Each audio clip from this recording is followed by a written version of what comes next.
mythological inspirations for the demons of SMT have always fascinated me. Not just their in-game profiles and lore, but their real-life stories and legends. I always wanted to know what informed the designs and stats of SMT demons, so for this video, I investigated just that. We will be going over each demon from SMT 1, looking at their history, and contrasting that with their art and information in the game, like their stats and drops or story roles. Many demons from this series have been sort of a mystery at times, and the community has found out some amazing stuff about these obscure beasts from mythology. I have to give a huge shout out to the folks over at the Kaneko's Crib Notes blog, Soren and Erica, because without their hard work over the years, I would have been lost on so many obscure demons. The demons we'll be looking at today are only those that aren't just people or robots, with a few exceptions. Generally, if it isn't feasible in-game, I won't go over it, but that still leaves us with over 300 demons to cover. Sorry Yakuza and Zombie Cop, maybe another time. Once we finish going over each demon, we are going to take some data I've compiled on them while doing my research and graph it out. Using these graphs, I think we'll find some interesting things about the specific mythological sources used in this game, among other things. I worked hard over about 2 months to make this video, so if you find you like it, I'd appreciate it if you liked the video. If you've got anything to share, I'd appreciate it if you left a comment, and if you want me to make more videos, I'd appreciate it if you subscribed. One more thing. If I particularly like a demon for any reason, or think their mythological inspiration is really good, I'll give them a top Shiriki stamp of approval. But if they kinda stink, then they have to wear the cap of shame instead. Without further ado, let's get into it. Pixies are British folk sprites who are often depicted as wingless, mischievous little guys. This is contrary to their design, which resembles a fairy, something pixies are often conflated with. Apart from folklore, the inspiration for the design of Pixie in SMT was found and documented by the Kaneko Cribs blog, who collected from the Digital Devil Story 10-year chronicle that Pixie's design was very likely taken from the character Cham from Aura Battler Dunvine, a mecha anime from 1983. Sylphs are elemental spirits of air invented by the alchemist Paracelsus in the 1500s. They were later associated with nature and fairies, which explains their depiction as a variation on the pixie sprite, but with a green wind theming. A brownie is a fey creature who cleans the house at night as long as they are rewarded with a bowl of cream, and a knocker is another fey creature who knocks on the walls of mines to warn an impending collapse. Brownies were depicted closer to elves over time, as small dudes with pointy ears and hats, which is how they are shown in-game. I feel like their tunic and outfit emphasize their ancient European nature as well. Since they're both fey creatures, Knocker backpacking off of Brownie's design is totally acceptable. Kobolds in Western media are typically not dogs, so it's interesting that they're dog-like humanoids in SMT. The reason for this can be traced back to early editions of D&D and the anime Record of Lodoss War, which showed kobolds as a race of dog-like enemies. The in-game profile of weredogs indicates that these weredogs were created in a lab, but the concept of a weredog is pretty much just a werewolf derivative. Weredogs and kobolds both being dog people justifies sharing a sprite. Imps are mischievous beings often associated with demons or fairies, and their design here is reminiscent of other RPG imp designs common at the time, possibly inspired by early editions of D&D. The SMT imp has an almost alien-like design, with big eyes and antennae, which evoke the image of horns which could call back to their demonic connections.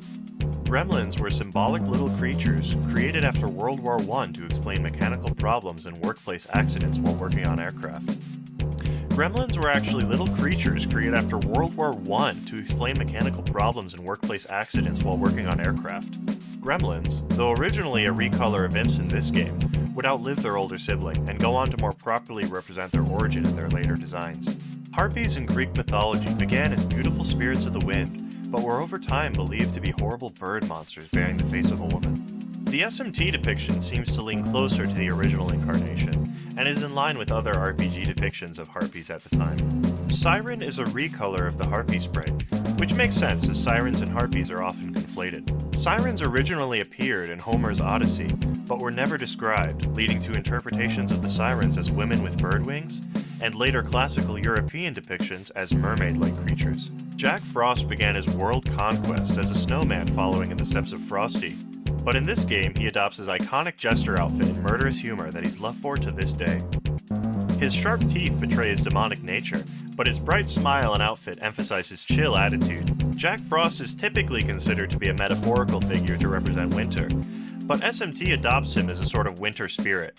He actually has a tail, but it's hard to see on his all-white body. Kaneko states in the Demon Bible art book that his design as a snowman came first, and the name and background came second, which makes sense, since Jack Frost is a symbol of winter rather than actual myth. The first large group of variations and recolors is the gamer posture guys.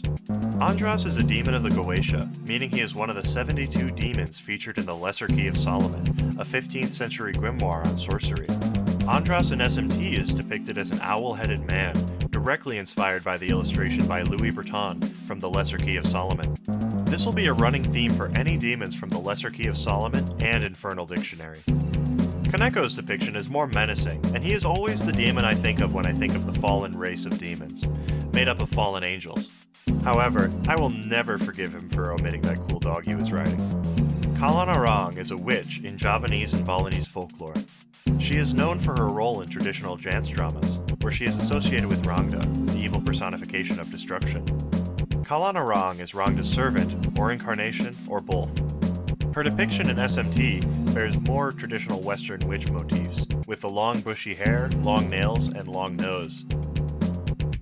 The Azumi people of ancient Japan were a seafaring and fishing culture, and their worship of the sea god Azumi no Isora is considered to be central to their traditions. Azumi no Isora himself is featured in SMT as a demon under the name Isora. Azumi sports a fish head, which is likely a reference to the belief that the Azumi were descended from Isora himself. A ghoul is a term used in the West to describe grave-robbing creatures that feed on cadavers, while the Pisaka in Hinduism are also creatures known to haunt cremation grounds and feed on dead bodies. Ghoul and Pisaka are both emaciated and creepy-looking, but largely plain. The art for Ghoul shows a more detailed and haunting look, in line with their depictions in fantasy and other RPG games, but with an almost sanguine quality with the red glowing eyes and bulging veins. Pisaka being a recolor of the Ghoul is logical, as they are both connected through their association with cannibalism and the consumption of the dead. Finding anything on Fuke was a bit nightmarish. There's plenty of information on Fuji, the god in Chinese mythology, but nothing on Fuji or Fuke, the mythical creature. I tried searching English and Japanese Wikipedia with no luck. After getting stumped and visiting a website that turned out to be an AI Chinese children's story generator, I narrowed Fuji down to appearing in the Shanhai Jing, which is basically half geography, half myths from ancient China. Thanks to Wikimedia Commons, which scanned many pages and depictions from the book, I was able to find some bird guys who looked like Fuke, but I'm not sure. I feel like the character or its name might have been a Japanese invention, but once again I'm unsure. If anyone knows any more about this subject, I'd love to hear about it in the comments. Oshichi is an unrecruitable demon who was a real woman that attempted to commit arson in the Japanese Edo period. She did this to see a page that she had fallen in love with again, whom she had previously met during another fire. Afterwards, she was captured and burnt in the stake. Her SMT depiction is of a woman-headed chicken with flame-colored wings. I'm not certain. Chickens have always been semi-associated with fire, but it could be evocative of the Basan, the fire-breathing chicken that inspired Torchic from Pokemon. I was a bit worried that Tunko or Donko was just entirely made up after searching the English and Japanese internet, but Chinese Wikipedia had my back and confirmed he at least exists. The important part is exactly as he appears, a one-eyed monster with a gaping mouth that hops around on one leg. Fachan is a Scottish monster who shares the same theme of Tunko down to a T. The only major difference is less focus on the gaping mouth and Fachan having a single arm in the center of its chest. Part of the reason Tunko is so hard to research is he shares a name with the dragon crossguard found on so many Chinese swords. Another difference between the two is Tunko mostly focuses on his unending hunger, whereas Fachan's just kind of like a funny little guy who jumps around. Despite the minor differences, the fact that they're both just one-leggy guys hopping around does justify them sharing a sprite. I also like how they're seemingly drawn in an old yokai style. The elemental demons were created for SMT as representations of the four classical elements: earth, wind, water, and fire. The four elements being important for both occult practice and historical understandings of the world make it the perfect mix to be represented in Shin Megami Tensei. Their sprites in SMT1 are pretty lacking though compared to their later iconic incarnations. Their wispy designs could be evoking a spiritual or ethereal feeling, or perhaps an alchemical vibe, but they're still pretty weak designs overall. What you see is what you get with Pyro Jack. He's a floating jack-o'-lantern that shoots fire. Outside of the literal association with jack-o'-lanterns being, well, lanterns, his fiery magic can also be traced to the association between jack-o'-lanterns and will-o'-wisps, lights that appear to either guide or misguide travelers, which are also associated with fire. Will-o'-wisps also appear in Japanese myth, and are even more strongly connected to fire there. Pyrojack's witch hat and cloak as well as his floating head are even more Halloween connections. And I believe it's safe to say that his lantern is supposed to represent a will-o-wisp. The unrecruitable ghost needs no lore introduction. You know what a ghost is. The term shade originates from ancient Hebrew and describes the dead who live in shadow as an alternate term for souls that live in Sheol. It makes sense why a shade would be an alternate color of a ghost, since a shade is sort of a type of ghost. The pose of the ghost and shade gives a cold, lonely feeling, very fitting for a ghost. But their expression still shows menace and is quite creepy. They look like they don't want to be bothered, a common trope in ghost stories. The design for orcs and hobgoblins almost certainly is derived from early versions of D&D which feature porcine orcs, a design which bled into Japanese RPGs that SMT likely takes inspiration from.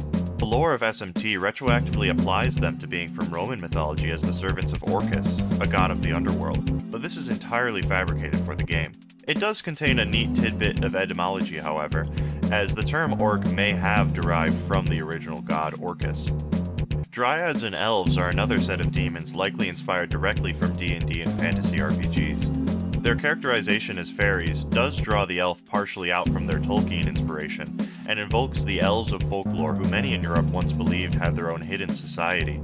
Their designs are quite plain. They feature the iconic pointy elf ears, but little else, outside of their bare feet and simple garb perhaps showing their connection to nature. The sprite's head tilt and posture gives off a vibe of hidden power, I feel, but the art does not share this feeling. Cú Sith is a dog from Irish folklore who is both a transport and a watchdog for fairies. Some nights it will bark 3 times at nightfall, and anyone who is not inside before the 3rd bark could be taken by the fairies. It's the size of a calf, and in SMT it flies. There isn't much on the internet about Cú Sith, but I feel like his giant floppy ears and his flight is possibly a nod to Dumbo, but if it is, it's not very direct. Boggle and Bugaboo sharing sprites is fitting, as the names are sometimes considered interchangeable. Both names derive from the same Middle English word, bug. The designs for both the Boggle and the Bugaboo likely derive from D&D, but the Boggle could still be considered a sort of evolved form of the brownie, as it's known that mistreating or not feeding a brownie could lead it to transforming into a monster, which in SMT could be the Boggle. The Boggle also drops a chainsaw, which I think is pretty fun to think about. Slime and Black Ooze both wear their RPG inspiration on their sleeves. Popularized in Japan by Dragon Quest, the slime would go on to be an iconic RPG enemy. That's pretty much it for these guys. They're slimes, from video game. Kya or Kyak are creatures from Newari folklore who are depicted as attendants of the Hindu goddess Lakshmi. They are usually depicted as fat, hairy, ape-like creatures. Their antithesis is the Quancha, a skeleton that is also featured in SMT. The SMT Kya has only a head, with the eyes and smile floating in the dark shroud of their massive hair. Floating toothy smile and huge eyes is reminiscent of the Cheshire Cat, and their gold circular eyes resemble the gold coins that they guard while attending Lakshmi, a goddess of wealth. They're also featured in the Indra Jatra festival, a running theme with many Hindu demons included in this game. Angel in SMT specifically refers to the lowest order of angel, those who are the lowest of the 9 ranks of the hierarchy of angels. They, along with Throne, are depicted in a manner very typical to angels in all media for hundreds of years, with a serene expression and flowing light, simple robes and feathered wings. They lack halos, but this is not unconventional for depictions of angels. The angel could be considered the foot soldier in God's hierarchy according to Shin Megami Tensei lore. Throne is the 3rd highest rank of angels, being the one to represent justice and dole out God's decisions. Their depiction as a palette swap of angel is fairly weak, as they're typically either depicted as a wheel with eyes or as an elderly man. Both Angel and Throne share a wing sprite with almost every bird in the game.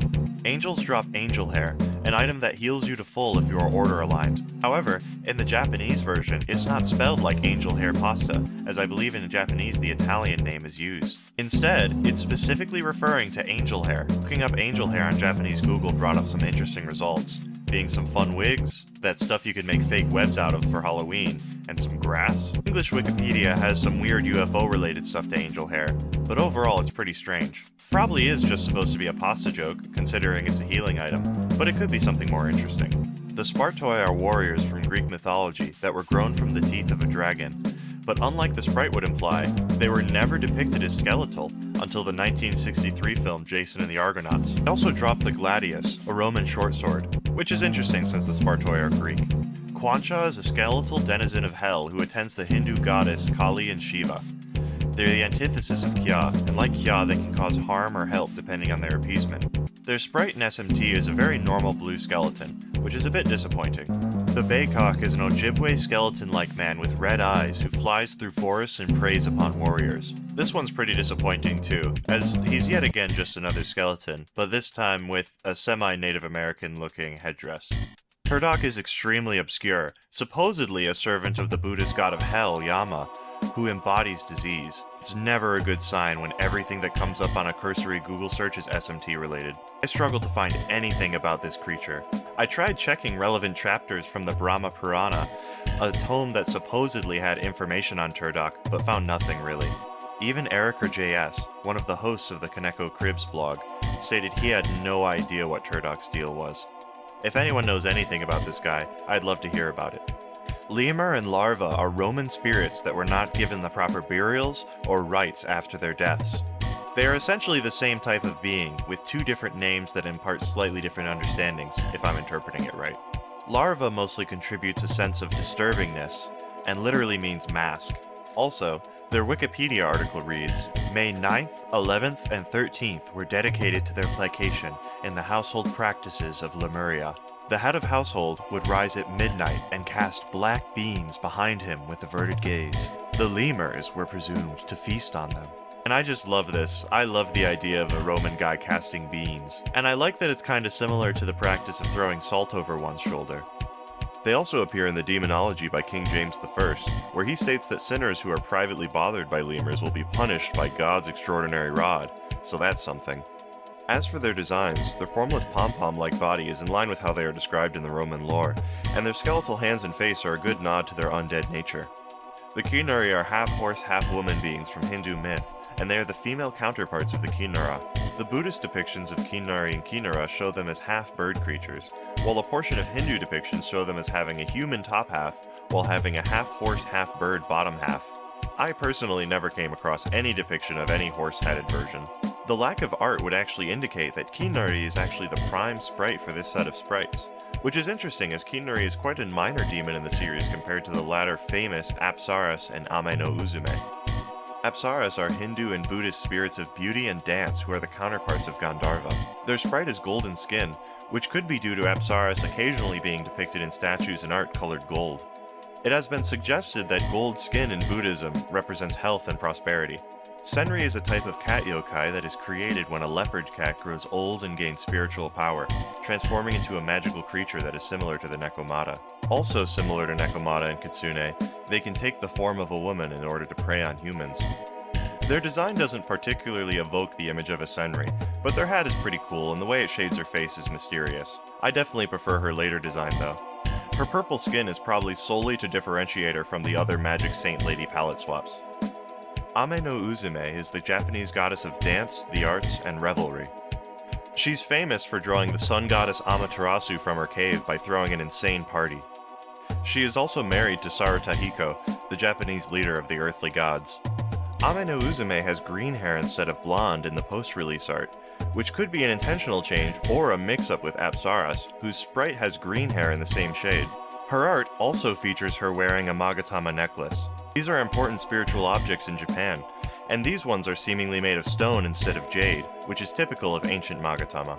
Gandharva are celestial beings from Hinduism whose males are divine musicians and whose females are divine dancers, the Apsaras. Despite their profile mentioning that they have the body of a bird, it's possible that their interpretation in SMT intentionally makes them satyr-like, as a form of reference to Greek mythology. Orobas is a prince of hell from the Ars Goetia.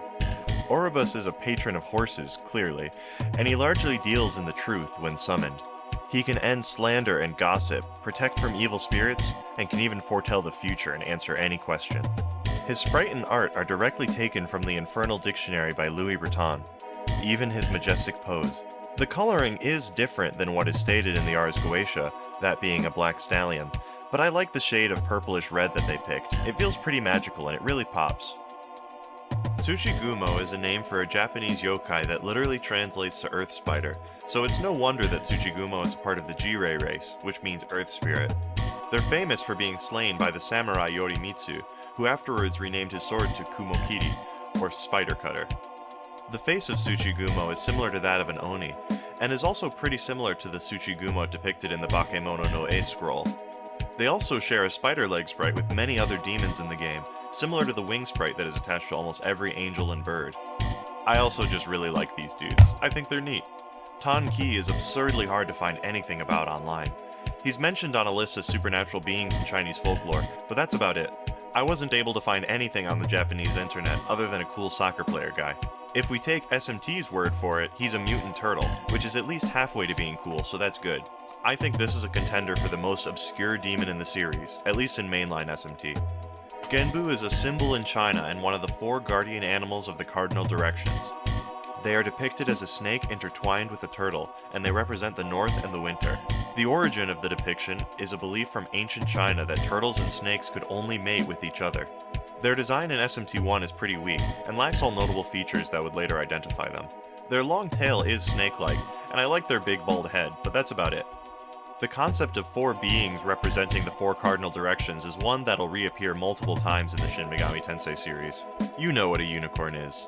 They are beautiful, wild, holy horses with a single spiraled horn, known as an alicorn. Only virgins can ride them, so most of the people watching right now. Their depiction is very typical, with the exception of their bright red eyes, which could be a sign of their inherent wild nature. Also, unicorn is a hippo in the last Bible series, for some reason. In the Demon Bible art book, Kaneko notes that unicorn is the base for the other horse-type creatures. Kelpie is an Irish and Scottish water spirit that takes the form of a horse. Typically, they are harmful and lure people into the depths. In this game, they are a yellow horse. I got nothing. Their later design is much more evocative and a huge improvement in my humble opinion. Gamagan is a demon of the Goetia who is a great marquis of hell. He lacks an illustration by Louis Vuitton, so in lieu of a cool design, he's just a dark horse. This makes sense, as in lore he does appear in the form of a horse or donkey. Rusalka was historically a helpful Slavic nature spirit, but over time was changed to be a malicious siren-type creature who lives in lakes and swamps. Her green skin could be referencing her roots as a nature spirit. Undine are the elemental embodiments of water stemming from the alchemical writings of Paracelsus. Notably, this is one of the first fantasy appearances of Undine, beating out Undine from Secret of Mana from 1993 by 1 year. Her blue skin denotes her as a water spirit. Fornius is a demon of the Goetia who is not depicted by Louis Vuitton, so Kaneko had to make an original design. He is a great marquis of hell. He teaches rhetoric and languages, grants positive reputation, and grants love from friends and foes. He is often depicted as a sea monster. Isora, or Azumi no Isora, is the ancient god of the Azumi people of Japan. He is a god of the sea and said to be the ancestor of the Azumi people. Both Isora and Fornius are manta rays in this game, which is probably a play on mantas being known as devilfish in Japan. Kaneko in the Demon Bible art book also says that he is terrified of fish faces, and Isora in particular, and that if they attacked him, he would cry. Now it's time for the Bird Gang, and this will not be the end of the plethora of avian creatures in this game. Both Fury and Guhuo Niao are depicted similarly to a harpy, being a bird-woman hybrid. The Furies are beings from Greek and Roman mythology who capture escapees from Hades, as well as doling out punishments. They were born after the corpse of the embodiment of the sky, Uranos, was tossed into the sea. His blood, which had fallen onto the earth, Gaia, sprung up and became the Furies. Notably, the Furies were not given wings until later, when they appropriated elements from both harpies and the Gorgons. Guhuo Niao, or Kokakucho in Japan, was tougher to find information on, but Japanese Wikipedia had my back. Essentially, they are bird monsters who can take the form of a woman to steal children, especially when their clothes are left out to dry overnight. The sprites for Fury and Kokakucho are seemingly arbitrarily colored, possibly to avoid confusion with Harpy and Siren. Nekomata is a famous Japanese yokai. It forms when a cat grows to old age and goes through a transformation, gaining spiritual power and the ability to assume a human form. They are said to eat and abduct people, as well as steal valuables. They are also said to have 2 tails as a mark of their transformation. However, in mainline SMT, only the Soul Hacker's Nekomata has 2 tails. Werecats aren't really one thing in mythology, more of a catch-all term for any cat-human transforming person based on the word werewolf. The sprite for the werecat is the same as the Nekomata, but instead with a brown fur that is typical palette for werewolves. Gnomes first appeared in the writings of Paracelsus as the elemental of earth, and were incorporated into folklore as creatures similar to elves or other fey creatures. Because their sprite mirrors that of the dwarf, I think it could be fair to assert that their design here was inspired by Dungeons & Dragons, which had them in a more fantasy adventure-ready style. Their golden skin is quite strange, but perhaps makes them feel more ethereal and elemental compared to the natural shaded dwarf. Another reason could be the idea that gnomes are associated with treasure and ore, so their gold skin reflects that. You know what a dwarf is. The SMT dwarf is that. The most interesting thing is their placement in the G-Ray race, or Earth Spirit, something that I think fits. They are very associated with the Earth, and the G-Ray placement on the alignment chart as typically being very neutral or neutral law is also very fitting. Oh, Worm?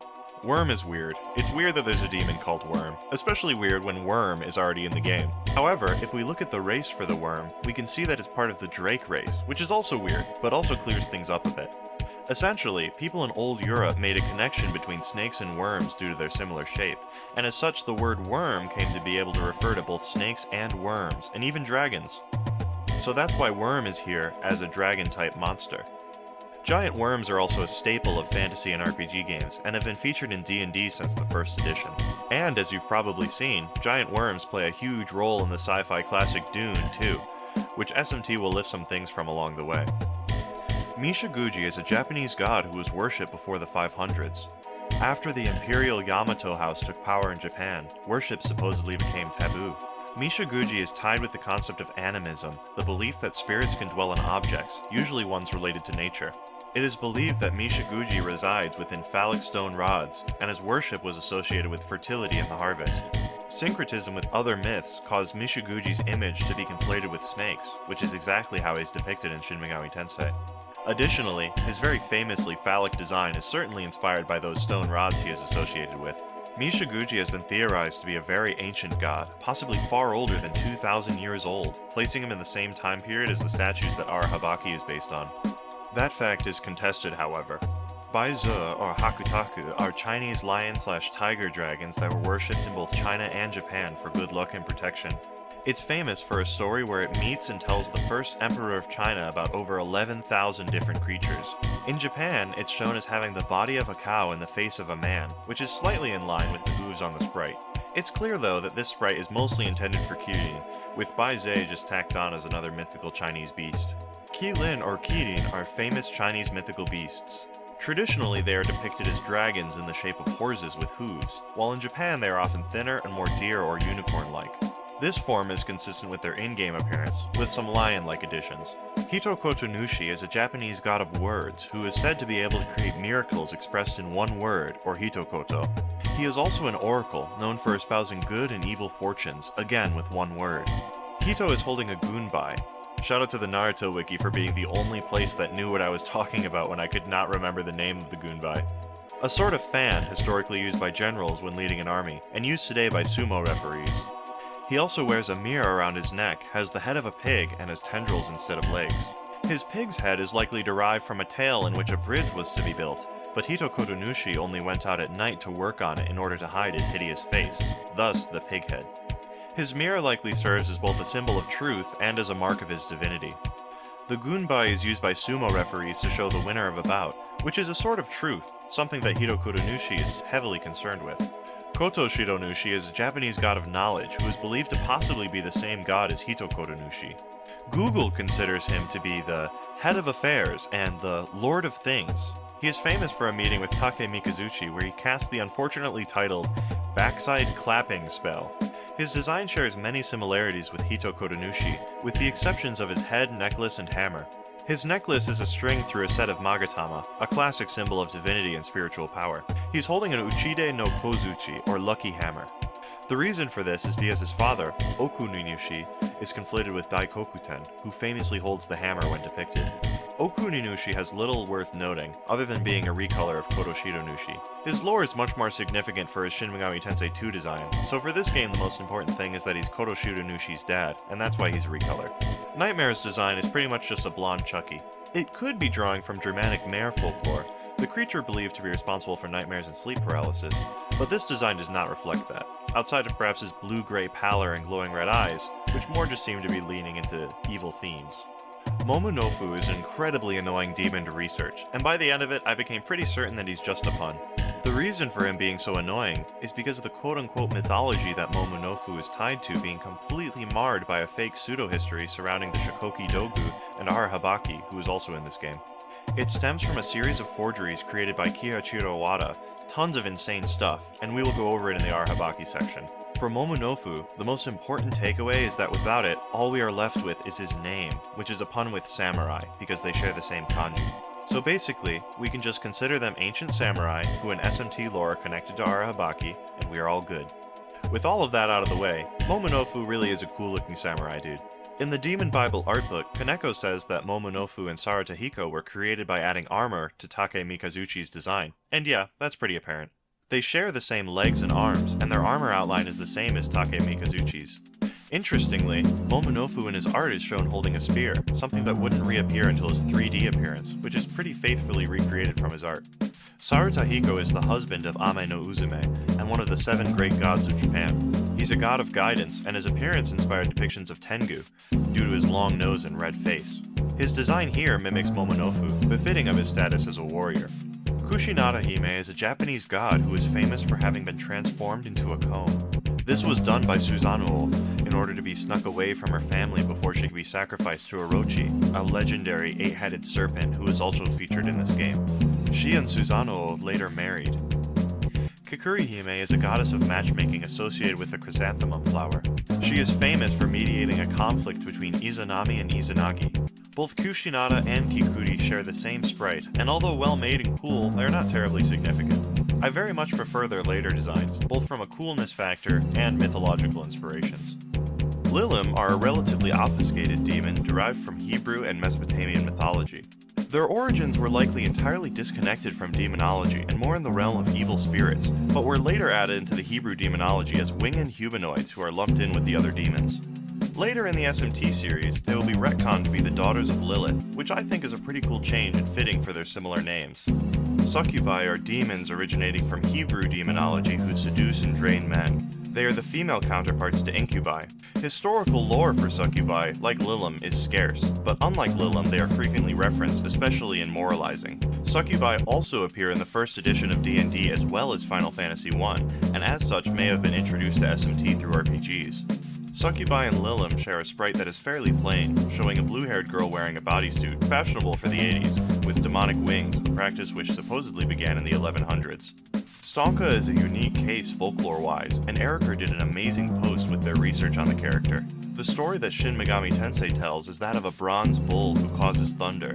He is slain by a peasant disguised as a horse with a golden sword. However, this story never appears in any story separated from SMT. Eriker managed to find a story from 1969 that features the bull causing earthquakes and storms, being killed using gold horns fastened to another bull, and having one eye. This story is close, but lacks the element of Stonka being slain by a peasant with a golden sword. However, for the purpose of analyzing his design and role in SMT, it's sufficient. Stonka's one eye, upturned nose, and overbite make him heavily resemble an ogre or cyclops, and his mohawk-like spikes reinforce his brutish look. His body and horns are typical of a bull, with a segmented tail that is featured in many monstrous designs. I think this look really works with his nature as a village terrorizer. I've always really liked Stonka. He just looks kinda dumb and sweet, and his name is fun to say. Rakcharango, or Rakshalango, is a red bull who is an attendant of Yama in Tibetan lore. He is featured in Tibetan festivals where he plays a role in dances for purification and protection from bad omens. It was at one point believed to be related to Yamantaka in the SMT community, but a post from Eriker might have been the one to clear that up. His SMT sprite is black instead of red, which is fine, but most depictions focus on the red coloring. Other than that, he's a pretty normal bull with some markings, other than his forehead, which might be showing his forehead chakra. Soyu or Yayu or Atsuyu is another obscure cow demon, which is a running theme. Essentially, he is a Chinese monster who was once a snake god, but after dying and being resurrected, he came back as a cow monster with a human face.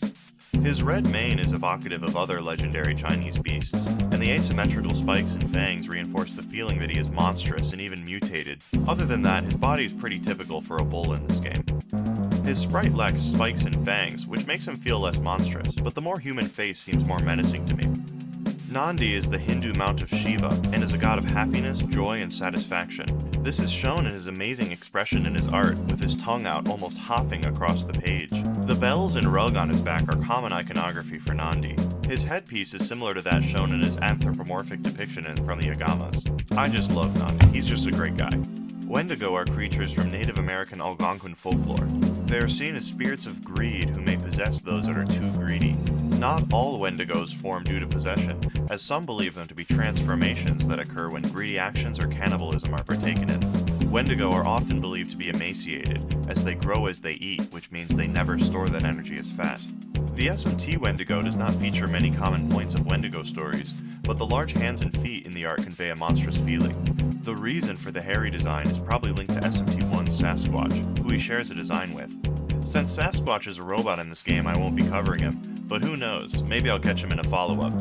The unrecruitable Mo-Ryo is a spirit in China and Japan who emerges from the energy of mountains and bodies of water. They are paired with Chi-Mei or Chi-Mi, spirits of mountains and forests. Phantom is essentially a word that is a synonym for ghost, but perhaps with the additional sense of insubstantiability with the other uses for the word phantom. Both demons are depicted as simply as possible to convey their identity, ethereal spirits shown only as a face attached to a specter. The cockatrice and basilisks are two beasts that are heavily conflated, possibly due to a mistranslation that occurred in 1397 when transcribing a story about the basilisk, as well as similarities between the beasts. The basilisk is classically considered to be a giant lizard who can kill a person who looks into its eyes, as well as being absurdly venomous. This design over time meshes with what would become the cockatrice, adopting the body of a rooster while keeping the tail of a reptile. Both cockatrice and basilisk are said to be weak to weasels, the sound of a rooster crowing, and meres. Additionally, both the cockatrice and basilisk appear in early D&D as well as in Final Fantasy, meaning they have strong RPG roots in Japan. Because the two words are essentially synonymous, being palette swaps is perfect. They're depicted almost entirely typically, very on model mythologically. These bad boys get the top Shirki seal of approval. Yaksini, Dakini, Kali, and Taraka are all sword-wielding women, mostly in the femme, ogress race. But Yaksini is in the Toki, warrior race. Yaksini are a type of spirit in Hindu and Buddhist lore, the female counterparts to Yaksa. They are spirits of nature and fertility, but are also known to be capricious and devour travelers. The in-game depiction seems to focus more on that second aspect. Their headpiece is evocative of an oni, and their ringlets give them a Hindu feeling. The hair covering the mouth could be hinting at their man-eating, as if it's hiding their fangs or bloodied mouth, but that's a bit floppy. Kali is a major Hindu goddess of death and destruction, as well as change and time. Her depiction in SMT shows her as four-armed, wielding a sword in each hand. Typically, Kali has more than 4 arms and wields a different weapon in each hand, but a sword is not atypical, and 4 is possible. Her necklace of skulls is referencing the necklace of heads she is often shown wearing. Her voluminous, wavy hair is another trait shared by her depictions. The jewel on her headpiece is most likely referring to her third eye. Although I do enjoy this depiction, I feel that in this case the original depictions go way harder. She's also shown wearing a skirt made from a leopard pelt, which is a strange choice, as the animal associated with Kali is typically a tiger. Dakini is sometimes understood to be either a flesh-eating demoness in early Hindu mythology, or a servant of Kali. In Japanese mythology, the Dakini, after being converted to Buddhism, became linked to Kitsune iconography. However, despite the games including this information in some of her biographies, I feel as though her depiction takes little from the Japanese version. Nevertheless, because of her connection with Kali, it makes sense for her to be a palette swap in this game. Taraka or Tataka is a minor Yaksini who was slain by the god Rama after terrorizing a nearby village, after being cursed along with her son, who was cursed to become a Rakshasa, another demon in this game. Being a Yaksini makes it pretty logical for her to be a recolor of Yaksini. Citri is a great prince of hell from the Ars Goetia, who does have a depiction by Louis Vuitton. However, for once the art is not taken entirely at face value and brought directly into the game. SMT Citri is just a leopard with wings. This is likely for space or time-saving reasons, since Citri's sprite literally contains nothing except for cobbled together parts. Marcosius is another great prince of hell with a depiction by Louis Vuitton, and his design falls in line with that art. Though I must admit, his sprite looks pretty much like a horse with wings. Nevertheless, he is depicted as a wolf with wings, and he told Solomon after being summoned that he hoped to return to heaven after 1,200 years. However, this hope was misplaced, and he's fated to never return to heaven. That's pretty effed up. Let the guy into heaven. He's just a dog, man. Free my boy Marcosius. Both Pavelsag and Tammuz are just scorpions with skulls for faces, and they have both very loose mythological connections. Eriker found that Pavelsag is likely less connected with the Mesopotamian god of the same name, and more connected to the Gurtabilu scorpion men, also from ancient Mesopotamia. It seems that at some point in Japan, Pavelsag and the scorpion men were irrevocably conflated, and to this day Pavelsag is used for a term for scorpion men in Japanese games, despite Pavelsag only having the smallest connection to scorpions. Tammuz's depiction in SMT seemingly also has little to no relation to the mythological Mesopotamian god, especially since his profile links him to Spain. Eriker once again comes in clutch with the findings of a World Yokai picture book, which used the same spelling the Japanese version uses, that has an illustration of a scorpion with this name. However, this does not solve his purported connection to Spain. I believe that this is solved by the Infernal Dictionary's Tammuz, who is an emissary to Spain from hell. All this to say, despite his insane mismatched roots, he's still just a scorpion with a skull for a face. And for that, Pavelsag and Tammuz receive the Cap of Shame. Lamia are creatures who were developed from the ancient tale of the queen of the same name of ancient Libya. She, after having an affair with Zeus, was driven insane after Hera killed her children from said partnership. She performed monstrous acts and became a monster herself. The name Lamia stuck around and was slowly conflated with the idea of snake women and enchantresses. They are also very common in RPG games, appearing in Final Fantasy and D&D. The Gorgons were Greek mythological sisters, Stheno, Uriel, and Medusa, who had the iconic snakes for hair and the ability to turn those who look at them to stone. For SMT, their association with snakes and Greek myth is likely the most important part, as they are simply a Lamia palette swap. Archangels are the second lowest rank of angels, above angels in the lowest sphere. They are typically given missions to do with the affairs of men, either as angels of death or as messengers. Although bearing the same moniker of Archangel, Michael, Gabriel, Raphael, and Uriel can be thought of separately from the angel castes as the possible highest level of angel, often referred to as Sarim or princes.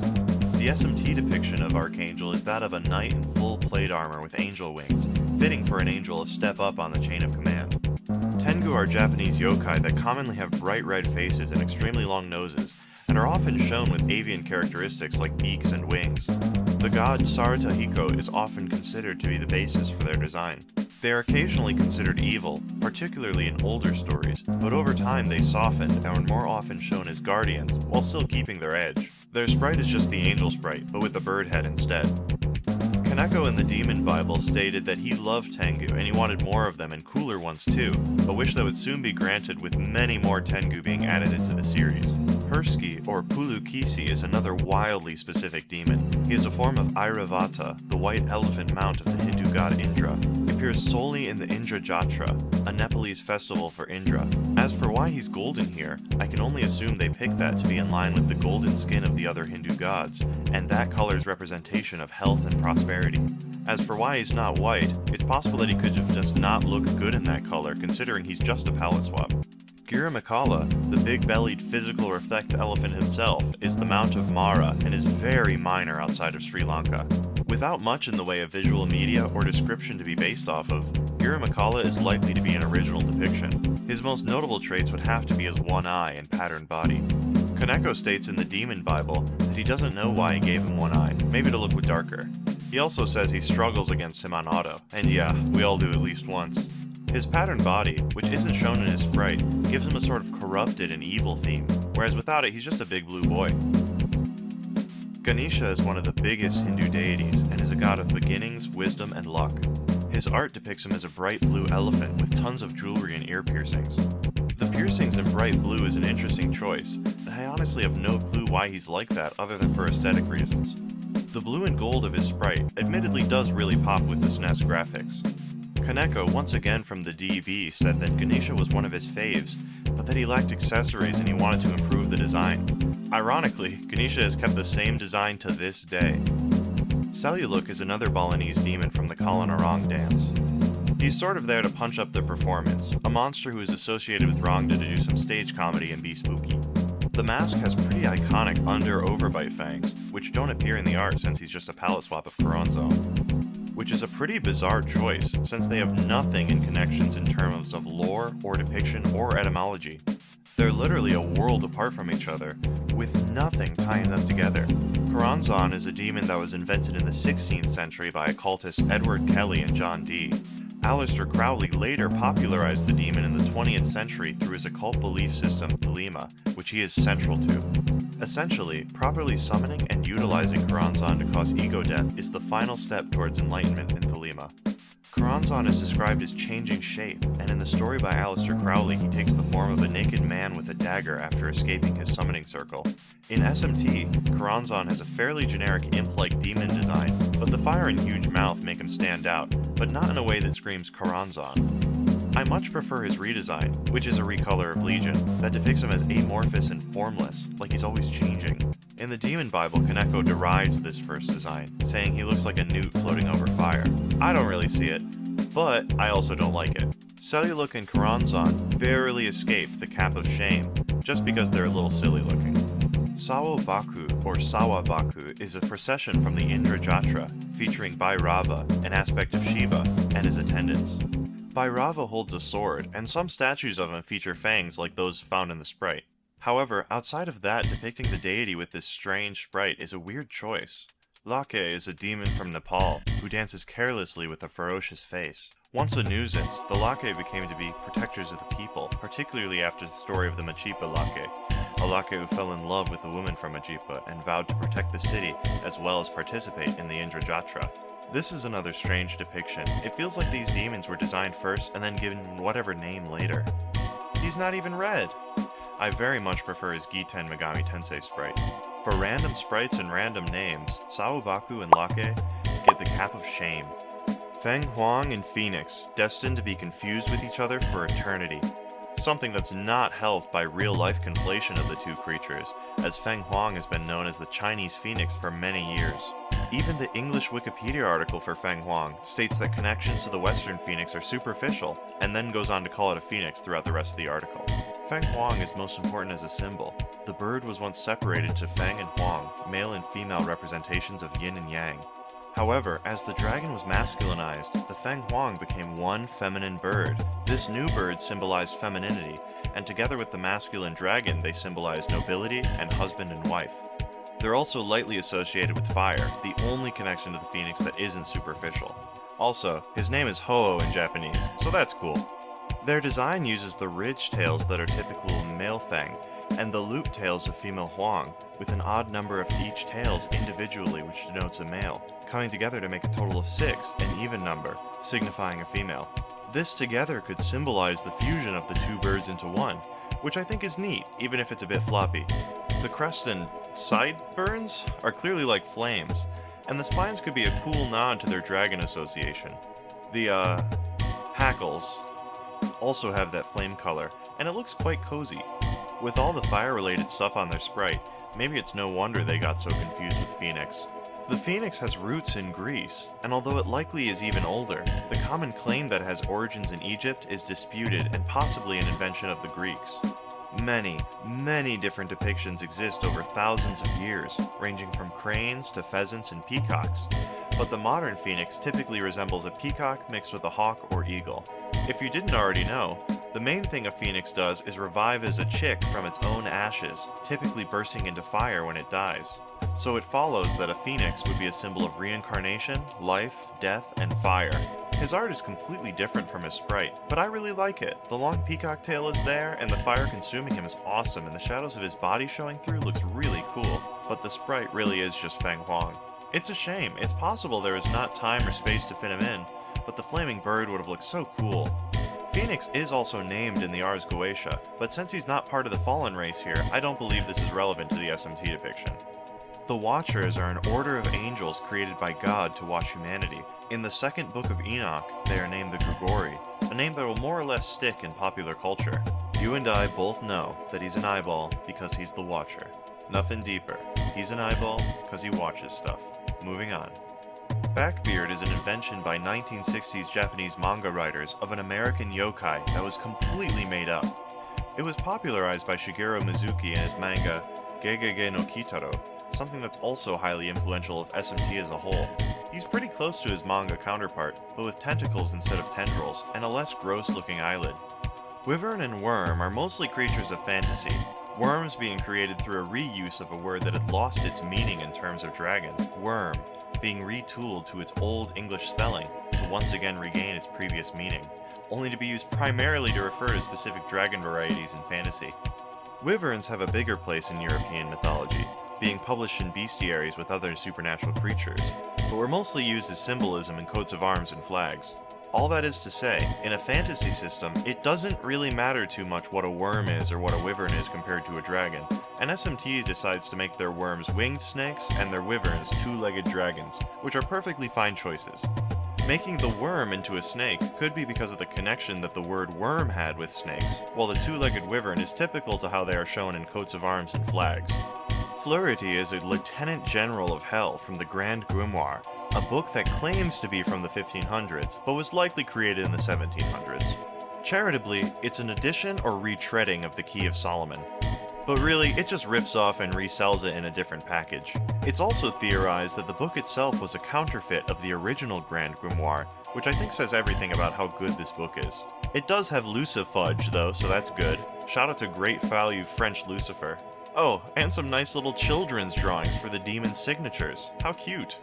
I believe, and Wikipedia does too, that Fleurity is a bastardization of Floros, a demon from the Ars Goetia who also appears in this game. Fleurity in SMT is a pretty lame imp demon guy with hooves, a nice nod to his symbol from the Grand Grimoire. I don't mind his lame design, since it's just as lame as his inspiration. Ibaraki Doji is a Japanese Oni, a demon ogre who, along with a gang of Oni led by Shuten Doji, terrorized Kyoto, Japan around the 1900s. Her sprite doesn't have much to go off of, as her head and body are shadowed by a sheet. This could be in reference to her role as a deceiver, such as when she took the form of Watanabe no Suna's aunt. Interestingly, she's a part of the brute race instead of the femme race in this game, which is reasonable since she's gendered differently across different stories.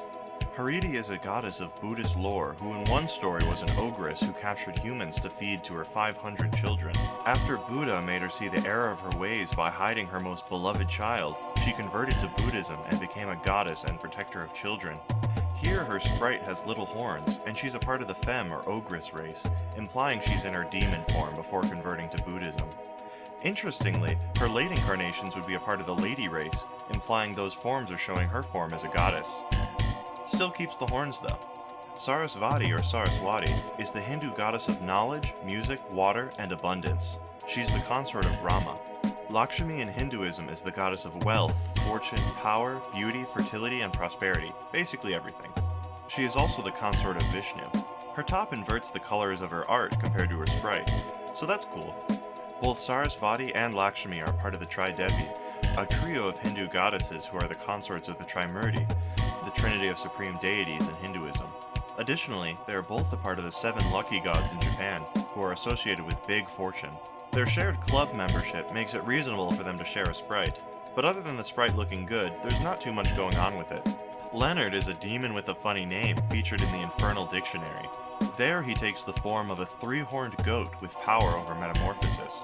Leonard is associated with the Sabbath, the holy day of rest in Judaism. He's also associated with Baphomet for the same reason, as they are both connected to the Sabbath.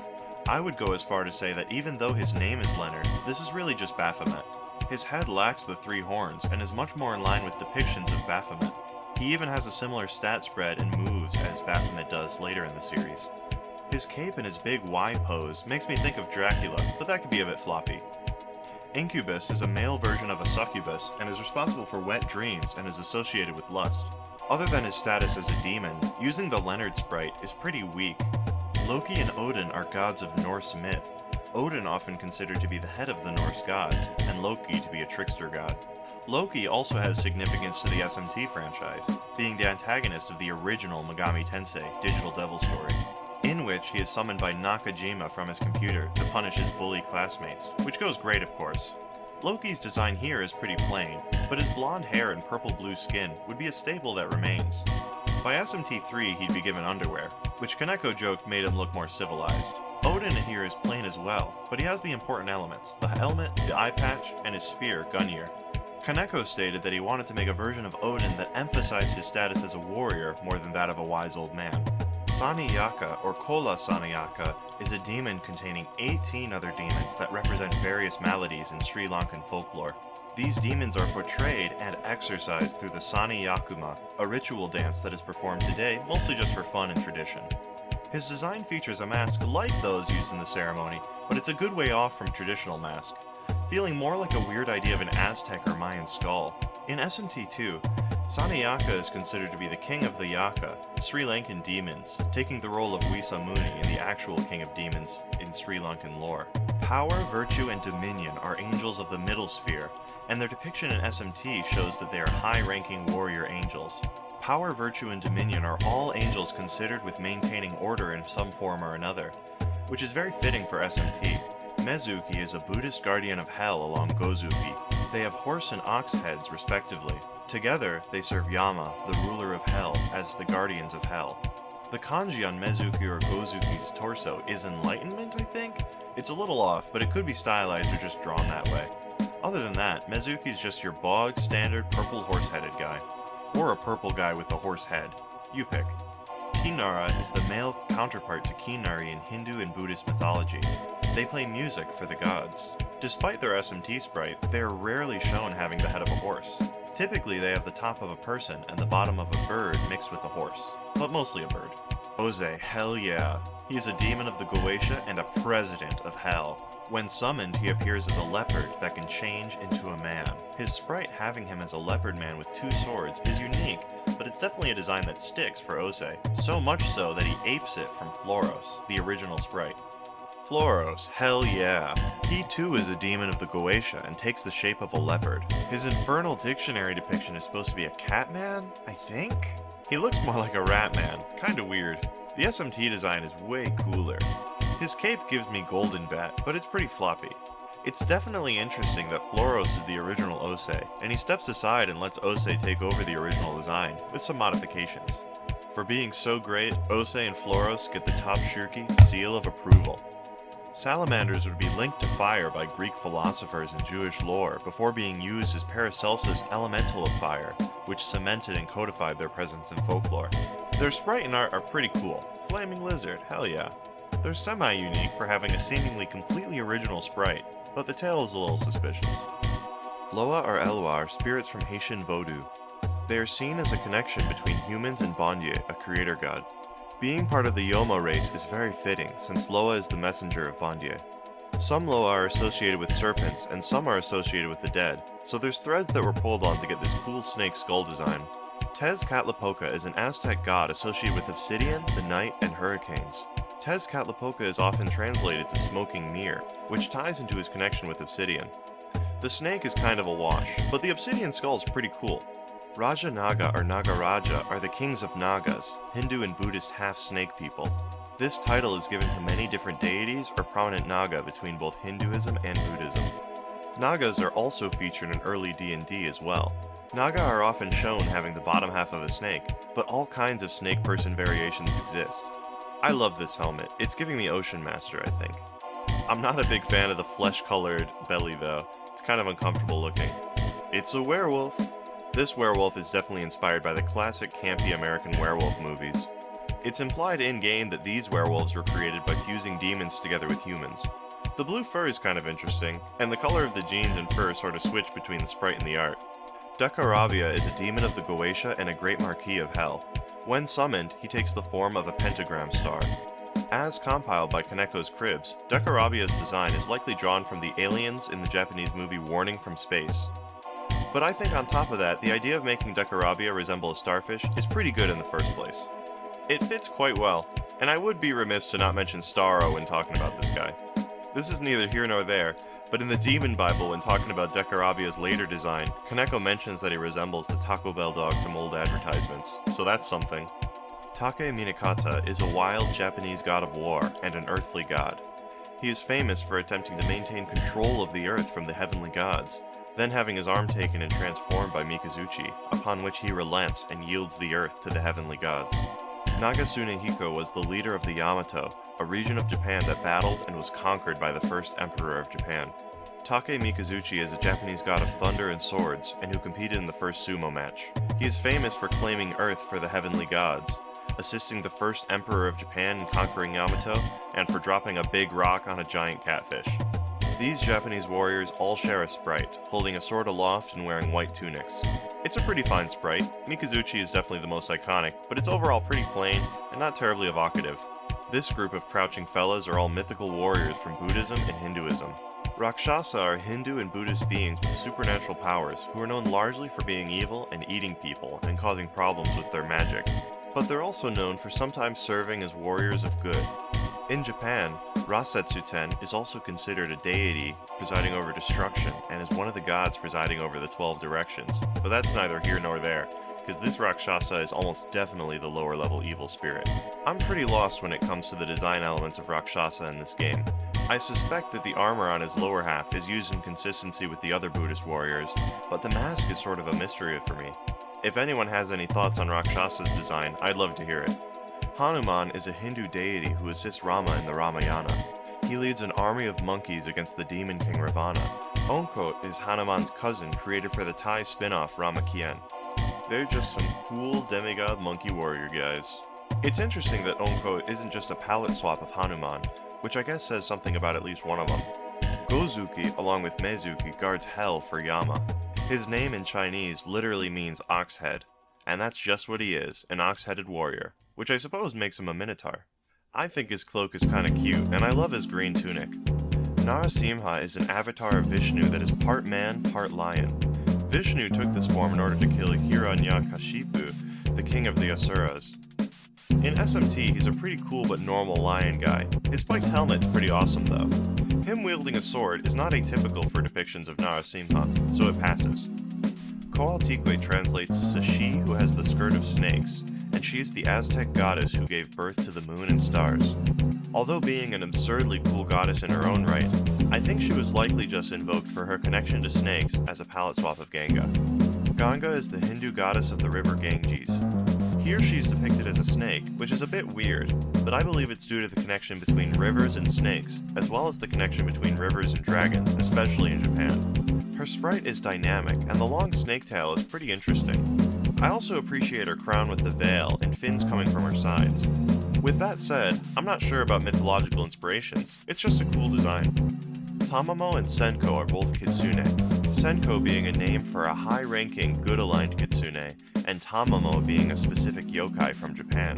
Kitsune are fox yokai, who are created when a fox grows old and undergoes a transformation, gaining spiritual powers. Tamamo, or Tamamo no Mae, is known as one of the most vile yokai of all time, along with Shutendoji. After causing general chaos and disaster in China, leading to the destruction of the goddamn yin part of yin and yang, Tamamo crossed the sea and set her eyes on Japan. After being exposed while she infiltrated the Japanese imperial courts, a brutal war followed which resulted in Tamamo being sealed into stone. She cursed this stone to kill all who approached it, and you could go see that rock in real life until it broke in 2022, which probably let Tamamo out if we were being honest. Thankfully, the local government held a ceremony to cleanse it, so hopefully that helped. Tamamo and Senko share a pretty cool kitsune design with 9 tails, since Tamamo is considered to be a 9-tailed fox. It's not super menacing or particularly unique, but it's a good dynamic pose for a sprite to show all 9 tails. Legion is a term used in the Bible to refer to a group of demons. This demon is an army of demons all combined into one. That's pretty much it, but it's a great name for this design, being a conglomerate of limbs and faces into a giant meatball. It's hard to look at, and that's great. Trolls first appear in Norse and Scandinavian folklore, but they really entered the modern zeitgeist through fairy tales and fantasy in the 20th century. For the SMT troll, once again D&D is the likely candidate they're drawn from. They even have an extreme weakness to fire, something the D&D troll is famous for. This troll design is notable since it's sort of a proto-design for the later troll design, despite being a Barbagazi palette swap. Nezha is a Chinese hero who is brought back after his death with an artificial body. After killing the son of the Dragon King while playing, the Dragon King then threatened to flood the valley where Nezha lived with his family. To prevent this, Nezha committed self-die and had his body sent to his family. Later, he was resurrected by his teacher with a new body. The SMT Nezha is just a red Frankenstein. The connection between Frankenstein and Nezha is interesting, since they are both men brought to life, but the Astro Boy reference he would later become is way cooler and more apt. Barbagazi is a strange case. It seems like the art is for a hobgoblin or orc, but he has the name of a whimsical snow-skiing little gnome guy with huge feet. At least his sprites in other games actually keep his icy connection in mind. I can't help but think that Troll and Barbagazi got mixed up, since Troll has a blue color scheme that would have at least fit Barbagazi a bit better. This demon gets to wear the cap of shame for betraying the little skiing guys. I would be very surprised if you weren't familiar with the Greek Cyclops. They're most well known for their role in the Odyssey, where Odysseus battles and blinds the Cyclops Polyphemus. Their other major role in Greek myth is as master craftsmen, with 3 Cyclops working and creating Zeus's thunderbolt and assisting the Greek gods in overthrowing the Titans who came before them. The SMT Cyclops having a horn is interesting, and I believe it directly pulls from the Seventh Voyage of Sinbad movie from 1958, which featured an iconic stop-motion Cyclops with a pretty similar look. In the art, Cyclops also wields a hammer, which could be in reference to their role as smiths. His hooves here can also be explained by the movie, so I think it's a pretty definitive crib. Yurlungur is a name used for the Rainbow Serpent, an aboriginal creator god. Although known as the Rainbow Serpent, it's not always associated with rainbows, and it's not always associated with snakes either, but it is a commonality. However, it is almost always associated with water and rain. This sprite is okay. Although being rainbow colored is not a requirement, it would have been good to represent Yurlungur, but it's very possible hardware or design limitations prevented it. Serpent is a sea serpent. It's pretty self-explanatory, but it's a little interesting to bring up the idea of sea serpents being a shared cultural commonality. They appear in many cultures across the world in various forms, often considered to be dragons, or just massive snakes mixed with fish. But yeah, serpent is a big shared ocean snake myth. Pretty cool. Preta are spirits of the deceased in Hinduism and Buddhism, of people who are evil in life, and are filled with great hunger as punishment. In Japan they are known as gaki, and this name is used on kids who act spoiled or bratty. Their huge mouth and bulging belly represents the hunger they experience and desire to eat endlessly, while their exposed ribs show how they are completely derived from any nourishment or satisfaction. It's a pretty solid design, but the dog ears are just strange. The head would be tweaked in later games, but I think the ribs versus stomach concept should have stayed. It's a nice touch. Vitala are evil spirits who haunt cemeteries in Hindu folklore. They can possess corpses, drive people mad, and are sometimes sought out to be controlled by sorcerers. They share connections with Preta, since they are both tied to the dead and their spirits, so this is a fine palette swap. My only complaint is that this guy looks weak as hell for a demon that's supposed to be level 46. Agni is the Hindu god of fire. This guy's on fire. That's about it. I suppose it's interesting that many skills from SMT are named after Hindu gods, like Agi the fire skill and Garula the wind skill. That's all I got really. Hinokagutsuchi is a Japanese god of fire, and he has relevance in SMT as Hinokagutsuchi is the sword that the original protagonist, Akemi Nakajima, wields. The sword also appears in the majority of SMT games, and the demon is often plot relevant in some shape or form. Here though, he's just a fire guy. Jatayu is a bird demigod from the Hindu Ramayana, and is the nephew of Garuda. He doesn't even get a cool hat in many depictions. Dude is just a bird. Jatayu and Onko both get to be in the once-removed family members of a more important character from the Ramayana who are not palette swaps but only barely club. Garuda is the Hindu mount of Vishnu and a symbol of force and divine approval. He's a massive icon, having been put on coins and insignias plenty over the years. Despite being associated with the wind and being able to create wind strong enough to stop the world from turning in the Hindu lore, Garuda is weak to wind in this game. I feel like his crown gives him a pharaoh vibe, and I am not a fan of that tail. What is that? It's notable that Garuda will go on with this design to this day, with virtually zero changes. Gur, or properly Gurulu Raksha, is a bird demon from Sri Lanka. They are considered to be a demonization of Garuda. This version of Garuda is evil and places extra emphasis on the hatred of Naga and all snakes that Gurulu and Garuda share. The SMT version is an evil guy with bird wings, but later versions would go harder on him being an evil, dark version of Garuda. The Manticore is a Persian monster that was later introduced into Greek mythology. It has the head of a man, the tail of a scorpion, and the body of a lion. Notably, the D&D version of the Manticore was given wings, a trait the Final Fantasy and SMT Manticore both have. I love how the orange medium cut hair pops on the sprite. It's got the important elements, since it has a lion body and a human head. Since the body is monochrome, it's hard to tell if the tail is that of a scorpion, so that's too bad. The chimera is a mythical creature originating from ancient Lycia and was also introduced to Greek mythology. The chimera is part goat, snake, and lion, and the word chimera has come to be used to describe any disparate parts in one creature. The SMT chimera has the lion and snake part down no problem, but swaps the goat out for wings and a unicorn horn. The wings appear in some depictions, but I can't find anything on the horn. This design is serviceable, but without the goat it just feels wrong. But I like how the snake looks right at the player. Cherubs are the second highest ranking angels and have a complex history. The appearance of cherubim are debated, but the SMT design draws from the ancient depictions. Ancient cherubim have an appearance similar to a sphinx, with an animal hybrid design. I love this look, and the sprite that goes with it. The ancient sphinx connection is fascinating and makes for a cool design. For this, Cherub gets the top Shirki seal of approval. Giants appear in many mythologies and folklores across the world, as well as in fantasy. At the end of the day, the thing tying them all together is that they're just big guys. And this guy's just that, a big, balding dude. Atlas is a Greek titan, famous for being forced to hold up the sky by the gods after they won the war against the Titans. His sprite and art is fairly plain, with some stereotypical pop culture Greek armor and a Corinthian helmet with the metal plume attached. It still works fine, however. The Spartan-esque warrior is pretty timeless, if overused. The connection between Giant and Atlas is pretty simple. They're both just really big guys.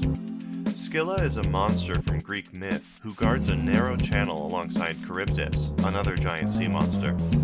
Scylla is depicted classically as having the top half of a woman, a ring of dogs around her waist, and a piscine lower half. Charybdis lacks a central depiction, with her design open to interpretation. I would posit that Scylla's sprite and art depicts Scylla as the fishwoman on top, and Charybdis as the sea monster below her.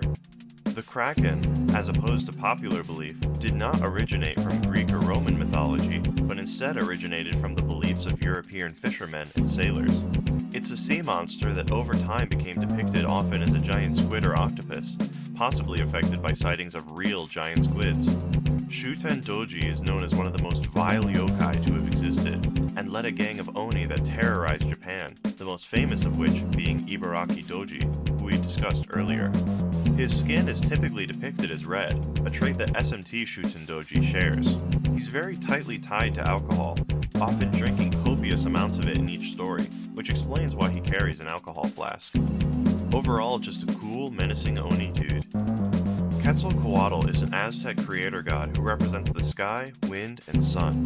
Their name combines that of a bird and serpent, thus why they are commonly referred to as the feathered serpent. The rings on the art are reminiscent of those of a boa or python, but the white and purple coloring gives them a more godly, sacred feeling.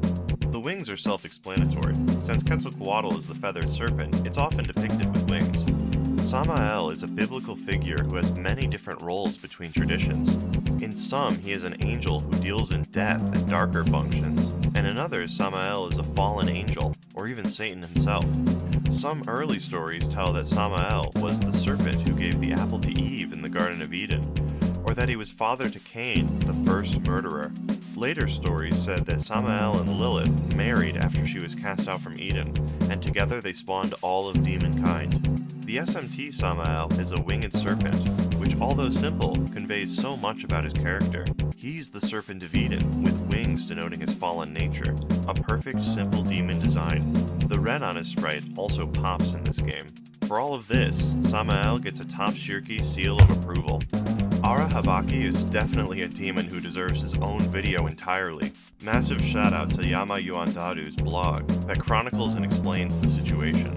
Essentially, the near entirety of Ara Habaki's lore was fabricated in the 1970s by a Japanese man named Kihachiro Wada in the Tsugaru Soto Sankunshi. He passed off his writings as historical documents he discovered in his home. These documents contain many pseudo-historical inaccuracies and ancient alien-style gobbledygook. He connects all this made-up junk to the Shikoki Dogu, ancient statues from prehistoric Japan with large goggle-like eyes. This is where Arahabaki's design is drawn from, regardless of the pseudo-history surrounding him that affects more of his in-game lore. I do think at some level, however, that his nature as a made-up occult nonsense god kinda makes him perfect for SMT in a roundabout fashion. For his lore being made-up ancient aliens nonsense, Arahabaki gets the cap of shame. But, for being kind of funny and interesting, Arahabaki gets the top Shirki seal of approval. Itzamna is a Mayan god of creation with little known about him. His sprite kinda feels like they wanted to make a centipede demon, and they gave it a skull and a Mayan name and called it a day. Maybe there's something I'm missing, but I just don't think this demon is very deep. Maya is also pretty screwed up. I believe Maya is just sort of a nothing character. The design doesn't match up with either the profile or even just the name or implications of a demon named Maya. To put it simply, I think they just had Itzamna's sprite and they threw on a palette swap and named it after the Mayans. If these demons have more backing or on more solid ground, I'd love to hear about it in the comments. Rongda is the antagonist of the Balinese Kalanarong dance drama. She is a demon queen of evil and comes against Barong with the forces of good. She leads an army of evil witches, including the eponymous Kalanarong herself. Barong is the embodiment of all that is good in Balinese mythology, and also a very good boy. Both Rongda and Barong are clearly inspired from their dance costumes, and I adore them both so much. Just looking at their costumes makes me smile. Cuchulainn is an Irish warrior demigod, the son of the god Lu. When he was a child, he was named Satanta, but after slaying the guard dog of Cuchulainn, a smith, he offered that he would take its place instead, hence his new name, Hound of Cuchulainn, or Cuchulainn. He then trained under the warrior woman Skahach, and was granted his legendary spear, Gaebol. He's shown in SMT with this spear, but his design particularly is drawn from Cuchulainn's design from Fairy King Yoseo, which Kaneko commented on in the Devil Summoner art book. Tom Lin is the most famous recolor in the entire series, and to this day he's still just a Cuchulainn but different colors.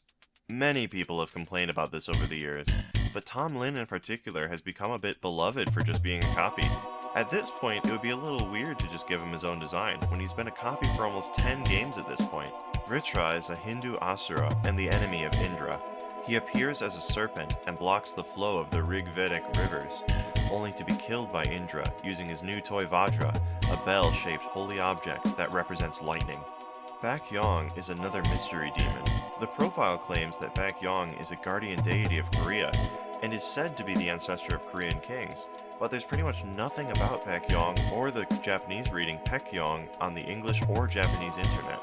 Tumblr user Poshonem found an article on Namu, a sort of Korean Wikipedia alternative that has been mixed with 4chan, with no requirement for references or citations, and steeped in internet jokes and pop culture.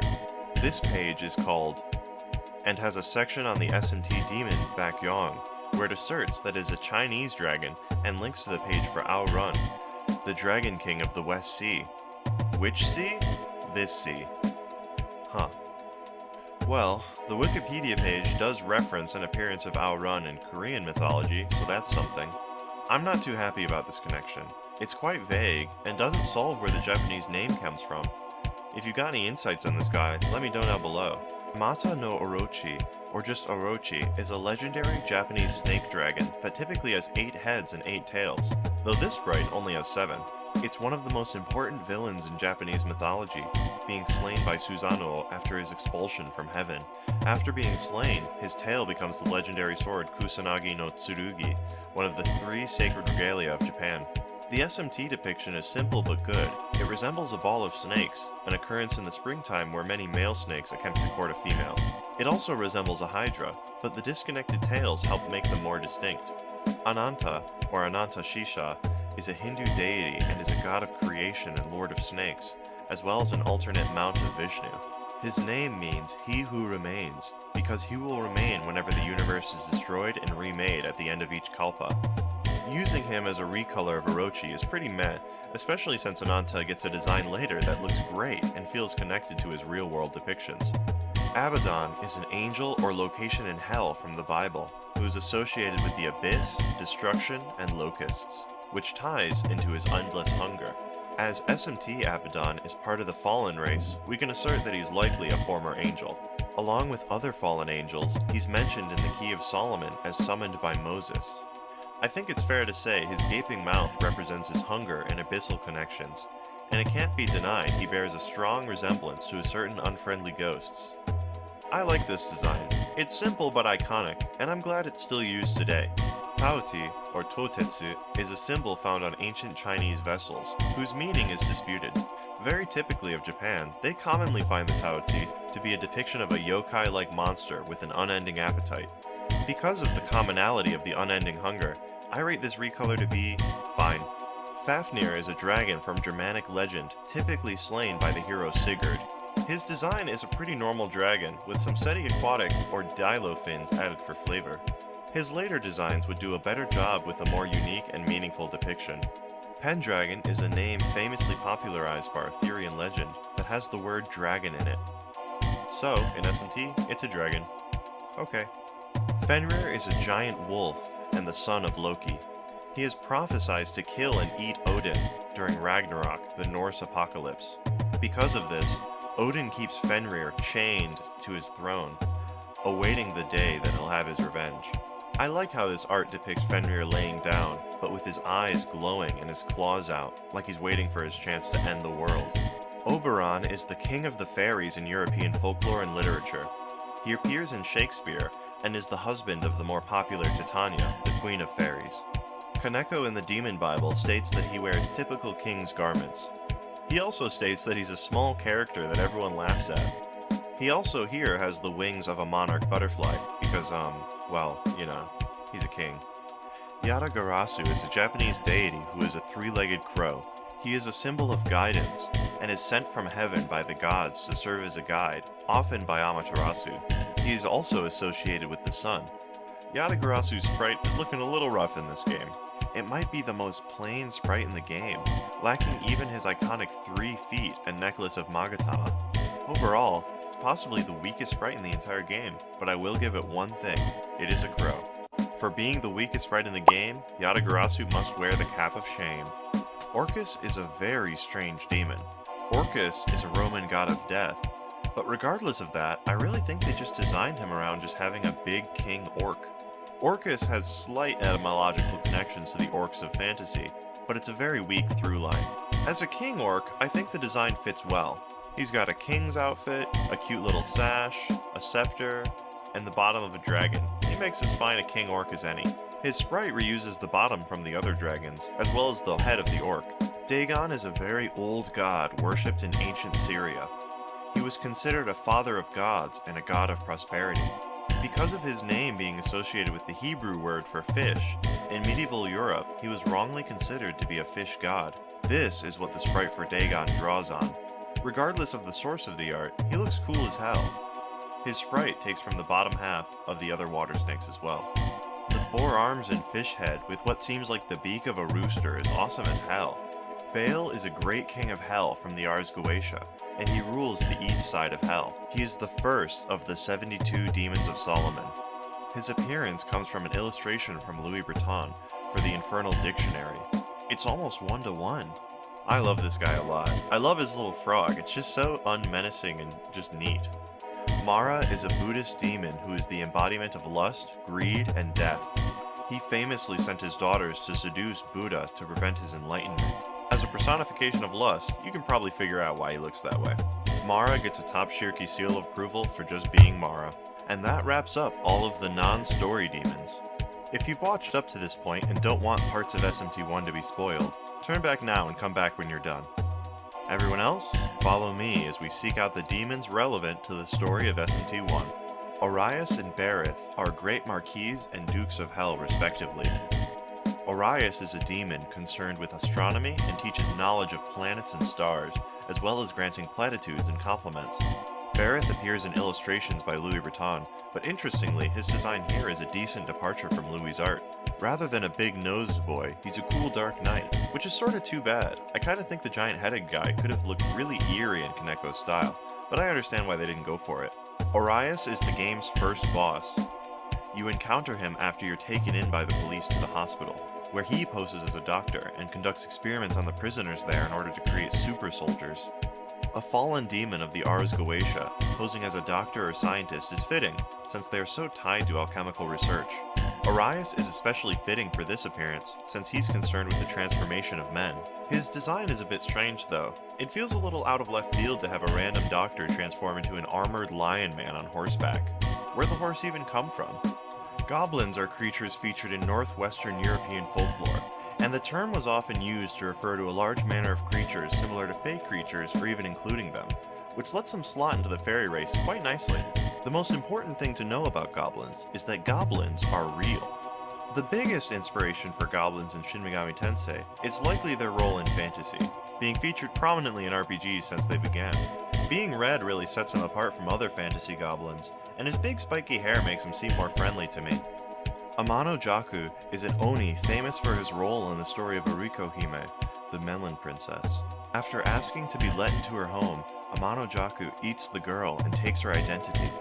Early on in the game, when you return to your house after meeting up with the Law and Chaos heroes, you find that your mother is acting strange, and she reveals herself to be Amano Jaku in disguise. Clearly, this is inspired by the story of Uriko Hime, and has a nearly identical premise.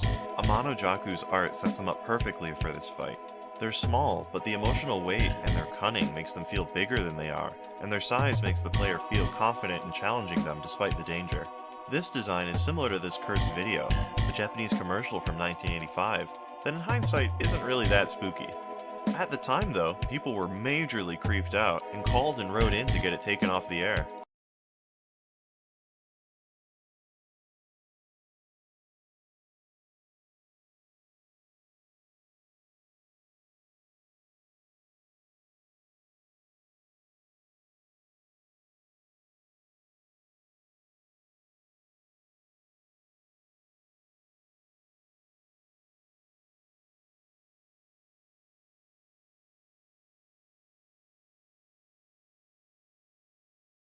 As you saw, the baby in that commercial has a resemblance to Amano Jaku, although they're both intended to be Oni, so similarities may be coincidental. Either way, it's pretty fun. Orthrus is a two-headed dog from Greek mythology, and is famous for protecting Geryon's three-headed cattle alongside Eurytion, as featured in the 12 Labors of Heracles. His inclusion in SMT is likely solely to be a weaker version of Cerberus. Having two heads invites comparing the two, and Orthrus comes up one short. Poor Orthrus. The gold and bronze color palette reminds me of the color of Greek amphora, and I like that. As a palette swap he's fine, but neither Cerberus nor Orthrus actually has multiple heads, which is like their whole thing. At least Cerberus has iconic status and previous game precedent, while Orthrus is just kinda stuck in his shadow. Give the dog two heads! Oh, they already did. Good for them. Shanhui is a human-headed dog from the Shanhai Jing, a compendium of Chinese mythological beasts that we saw some demons from earlier. I just could not find a good picture of him. He might be one of these guys? The Megaton Wiki claims that this guy is accompanied by disastrous winds, and I agree, he looks like he stinks. Nue is a legendary Japanese yokai that is a jumble of various animals in different stories. But our Nue seems like he's just got the head of a monkey, the body of a tiger, and a tail that is a snake. His later design uses a smorgasbord version where they have the same head and tail, but now the body of a tanuki and the legs of a tiger. His sprite here is kinda rough, but at least the art's cool. I'm surprised at how many elements are kept despite the redesign being so different. Cerberus is the three-headed dog from hell, and a very good boy. He's the Hound of Hades, and apparently has a lot of ties to snakes, whether having a snake tail or even snake heads. This could explain the weird tails Cerberus and other demons have in early SMT, like maybe they're going for a weird reptilian design, although in the sprite they always end up looking like rat tails to me. For Cerberus though, the most important history is from Megami Tensei itself. Cerberus is the companion demon of Akemi Nakajima, the pretty messed up main character of the original Megami Tensei, Digital Devil Story. His early designs share elements with his SMT incarnation, mostly his snake tail and only having one head. Because of his early appearance and importance, he's a pretty iconic and always treated as a cool nod throughout the series. You can get Cerberus as your demon way early in game by taking your dog Pascal with you and fusing him with any demon. By getting him this early, you can pretty much stomp the entire section of the game until Cerberus leaves you after you defeat the next boss. Dolman, or Ashiya Dolman, was Onmyoji, sort of like a Japanese sorcerer priest, but that's watering it down a bit. He was a rival of Abe no Seimei, often considered the most famous and the father of onmyoji. Doman often tried to usurp the position of Abe no Seimei, but always failed, and was eventually defeated by Abe and exiled. His art shows him performing a mudra, a Hindu and Buddhist hand sign popularized in the West by Naruto, of course. I have zero clue about that collar, but it looks evil as hell, and it's cool and so over the top, so I love it. In the story, you walk in on Doman trying to use a terminal to perform a ritual to summon demons to pour into Japan. I think Doman is an awesome pick for this role. Being an antagonistic onmyoji makes him perfect for performing a dark ritual for the player to interrupt. Goto is the only normal dude I will talk about in this video, only because he's so critical to the plot of SMT, and it'd be weird to leave him out. Goto in SMT is a general of the Japanese SDF and a follower of the Ring of Gaia, an SMT original cult religion that mainly follows the tenets of chaos, or might makes right. He works with Doman to summon hordes of demons in order to prevent God and the American ambassador Thorman from destroying Japan with nuclear missiles. Opposing him as well is the Resistance, led by the heroine. Since he only knew the leader of the Resistance's name, he ordered that every girl with that name be imprisoned. You can choose to ally with him on the Chaos path, but on the Neutral and Law path, you have to battle him instead. He, like the protagonist, is a demon summoner, and he'll summon Pisaka, Nue, Shade, and Baykok for you to battle before you can face him. Whether you face him or ally with him, he soon dies after the bombs are dropped on Japan. As posted on the Kaneko's Cribs blog, he's very clearly stylized after Yukio Mishima, a famous Japanese nationalist and naked sword wielder. He formed a militia and attempted to cause a military coup in 1970, and after failing, committed self-die. Even today, his image and beliefs are contentious, but as a symbol of chaotic nationalistic leader allied with demons, I think his image is a perfect choice, even if it's an edgy one. I'm sure you already know, but Thor is the god of thunder from Norse mythology. Mjolnir, Odin, Loki, all that, you know what it is. What's more important is his role in this game during the Great Cataclysm under his alias Thorman, the greatest, most secretive alter ego of all time. Truly, Thorman rivals the likes of Diana Prince, Paige, and Tim Drake in his guile. Thorman is the American ambassador to Japan, and he heads up the American army taking residence in the country. He is secretly allied with the forces of God, and plans to nuke Tokyo in order to bring about a 1,000-year kingdom controlled by God. You can choose to ally with him on the Order route, or battle him on the Neutral and Chaos routes, but regardless of what side you choose, he will launch the Thor's Hammer ICBMs and flatten Japan. Narratively, it's a bit strange to go with Thor for this role, because he's not really associated with Christianity, though Norse mythology was warped and erased to fit better with Christianity over time, so they're not completely disconnected. Bombs have often been thematically connected to hammers in popular consciousness as well, so that's another connection. His design is pretty standard for fantasy. The scale armor in this art is a bit strange, but it's connected with medieval Europe and it has an ancient feel, so I think it's fine. Overall, the design's a bit plain compared to his later pro wrestler outfit, but I think it works well. Zenki and Goki are a pair of Oni who are husband and wife, and after being stopped by the founder of Japanese asceticism, En no Ozuno, they were convinced to become disciples of Buddhism as well as his attendants. In-game, right as the bombs are dropped on Japan, the heroine transports you to the Diamond Realm, a sort of pocket dimension. You then meet En no Ozuno along with Zenki and Goki, who let you save and heal. When it's time to leave, you battle Zenki and Goki before saying farewell. Zenki and Goki are pretty directly represented here as Oni attendants of En no Ozuno. Being resprites of Shuten Doji and Amano Jaku is fitting since they're also both Oni. Arachne in Greek mythology was a great weaver who boasted that her skills were greater than even the goddess Athena. Soon after, Athena came in person to challenge Arachne, and when they both presented their tapestries, Athena was enraged to see that Arachne's work not only decried the gods, but was also more beautiful than hers. Enraged, Athena murdered Arachne, but felt pity and resurrected her as a spider, the greatest weaver. The story of Arachne doesn't necessarily lend itself to Arachne being a human-spider hybrid, but late medieval and early Renaissance depictions start to show her as a spider hybrid, and it sticks. Kaneko's Cribs links the way Arachne looks in SMT to a 1987 occult OVA called Wicked City, which features a spider demon lady with a strong resemblance to the Arachne that appears in SMT. After returning from the Diamond Realm, you hear the psychic screams of a girl in your mind, which turn out to be the screams of the heroine possessed by Arachne. Arachne feels like a weird choice lore-wise, but design-wise it's pretty great. You battle Arachne inside the mind of the heroine, and a spider taking up residence inside of a mind is evocative. Belial is a Hebrew word used in the Old Testament that means worthless. The term was associated with the devil and brought into many books on demonology in various forms. In the Key of Solomon, he is a king of hell and was created second to Lucifer. Belial in SMT very much shares the design with classic depictions of the devil, even being a literal red dragon and wielding a pitchfork. This makes sense, as Belial was conflated with the devil heavily, sometimes being considered the devil himself or as like a second devil. His sprite gives him a completely different feeling, but I think in this instance it's likely the art is where Kaneko wanted to go with him, and his sprite ended up looking that way due to constraints. In the game, Belial, along with Nebiros, creates an illusory town to entertain Alice, who calls them both uncle. This relationship between Alice, Belial, and Nebiros will continue throughout the series. A Lich is a powerful undead, typically a skeleton, from RPGs and D&D. As the modern concept of a Lich just comes directly from D&D, there's not too much to go over in terms of lore for this guy. The sprite is kinda whatever. It definitely kinda feels like a filler enemy in this game. You know what a vampire is.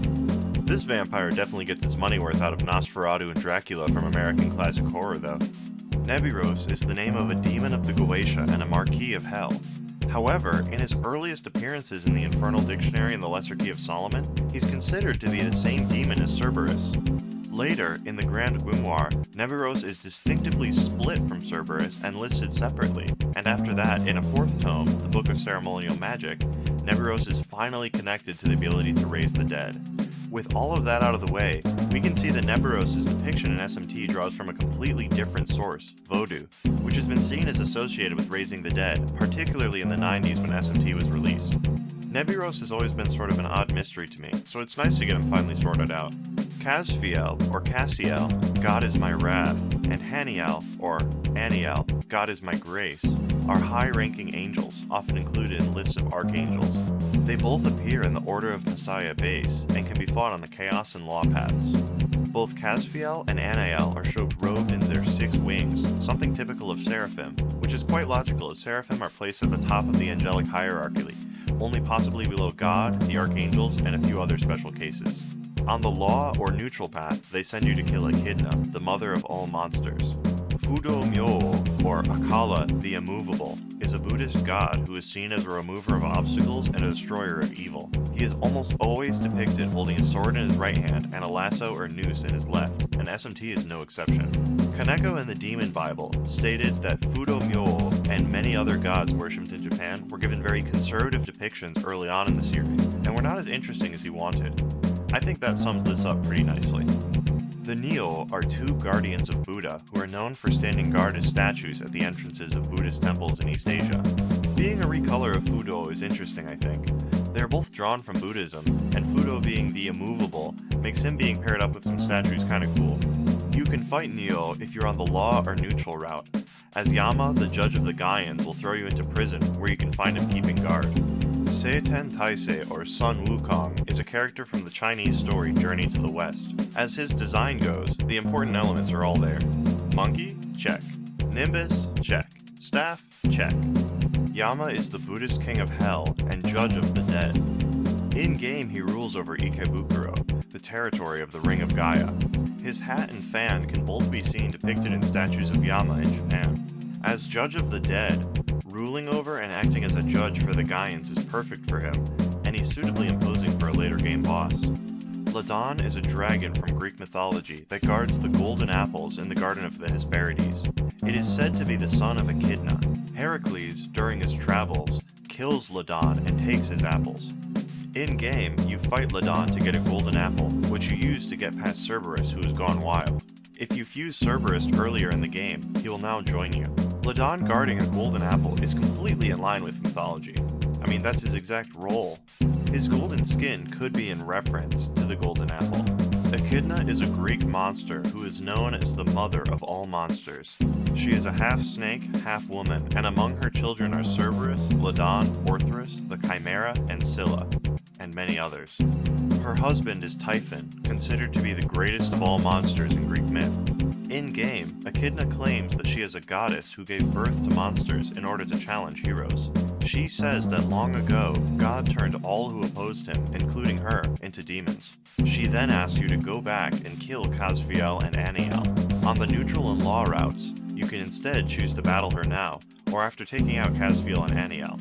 Echidna is pretty solid. She's definitely depicted as a snake lady, and her unique lore makes her solid for a key player in the story. Her sprite is just bizarre though, since it's so close up. She's the only demon in the game like this. They probably did this to make her exposition more engaging, but she's just the only one like this. Vishnu is a major Hindu god known as the Preserver, and he is one of the Trimurti. His mount is Garuda, and Lakshmi is his consort. He is often shown holding or blowing a conch shell. His art depicts him plainly, just a floating naked guy playing a flute. This is likely because this version of Vishnu is drawing from his avatar Krishna, who is often shown playing a flute. In the story, after God floods the earth, you can find and battle Vishnu at the behest of the Chaos Hero, or if you are law-aligned, he will side with you in order to battle Ravana. Using Vishnu here is fine, and pitting him against Ravana is cool and adds points, as they are opposed in the mythology, but it's a bit strange for him to be allied with God, I think. Mahakala is a Hindu and Buddhist deity who is considered to be a manifestation of Shiva in Hinduism. In Japan, he is known as Daikokuten, a benevolent god of luck, but his SMT incarnation seems to stray away from this. His 6 arms and multiple heads are awesome and come straight from classic depictions. Even his hair resembles the tops of some statues. Ravana is the antagonist of the Hindu epic Ramayana, responsible for stealing the wife of Rama, an avatar of Vishnu. He is many-headed and well-armed. His sprite is pretty off though. He's very much just a recolor of Mahakala, and it sort of works. They're both many-headed and multi-armed, but other than that it's just whatever. Ravana serves as the opposite of Vishnu in the story, a boss available to fight in the law and neutral paths, and an ally in the chaos path. Shiva is a Hindu god and part of the Trimurti. He is known as the Destroyer. His consort is Parvati, and his mount is Nandi. When he opens his third eye, everything he sees is turned to ash. Design-wise, he might be the most faithful of the Hindu gods. He's got his trident, third eye, he's blue, rocking the tiger pelt skirt, and the sword and ring are a bit strange, but they're pretty cool. Indrajit is a character from the Ramayana and the son of Ravana, who captured and humiliated Indra. As a reward for letting Indra go, he was named Indrajit and granted an invincible body. In the game, he attempts to avenge his father after you defeat Ravana, and is a second boss that you must defeat to progress. His design suffers a lot for being a recolor of Shiva. The 4 arms are just not fitting for his character, but I suppose he could have gotten a hand or two from his dad. David is an incredibly strange demon that fans of the series might be familiar with. As Kaneko's Cribs finds, his design stems from an illustration featured in the Dictionary Infernal for the Dance Macabre, with coloring bizarrely from a cover of a Swedish book that I will not try to pronounce. All this to say, this David is not the David from the Bible. No, this David is Davidoff Stradivarius, a violin created by Antonio Stradivari. We know this because of the name of the violin that he drops when he's defeated in SMT. David can be found in this game as a secret super boss along with the other fiends Pale Rider and Dai Sojo, extremely rarely. They also rarely drop the most powerful weapons of each alignment, with David dropping the Stradivari, the strongest neutral weapon. The Pale Rider is Death, the Western personification of, well, death. He is one of the 4 horsemen of the apocalypse, along with famine, war, and pestilence or conquest. His depiction here is pretty normal. You got your skeleton man on a horse with a scythe. The horse might be a little too gray, not too pale, but that's okay. You can't ask for much more than that. His appearance would mark a long-time trend of fiends as bosses or super bosses in SMT games, almost always including the Pale Rider. He rarely drops the Angel's Trumpet, the strongest law weapon in the game. Dai Sojo is a title granted to the highest-ranking Buddhist monk in Japan, or to a monk who has achieved Buddhahood during their lifetime.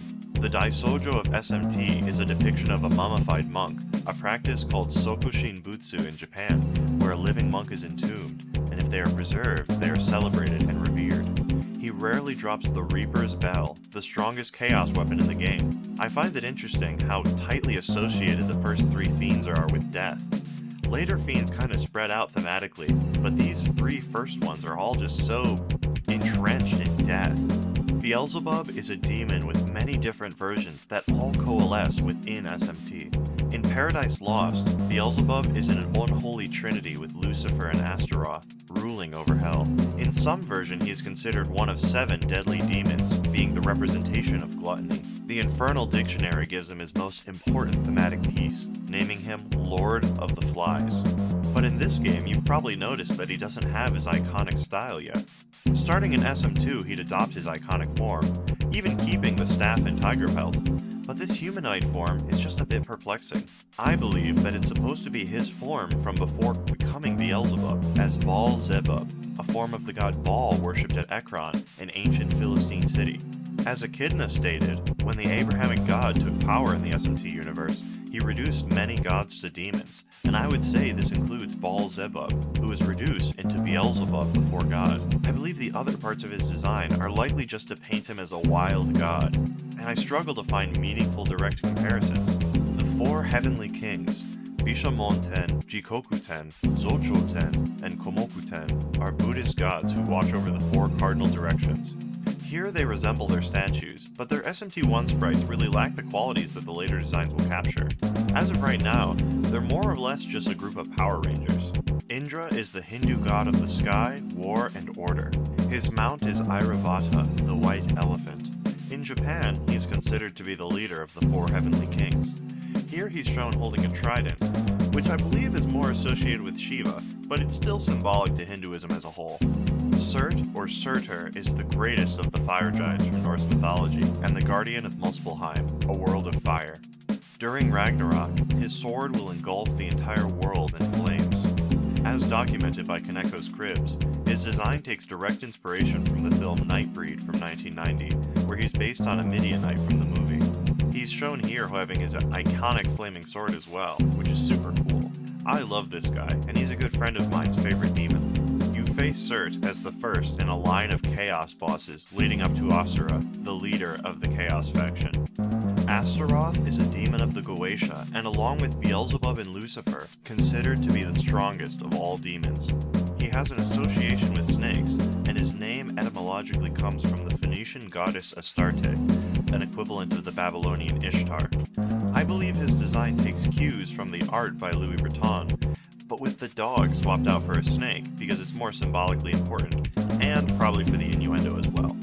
The angel wings instead of demon wings reinforces his fallen nature, and his demon mask makes him seem more heroic, and it's just frankly pretty cool.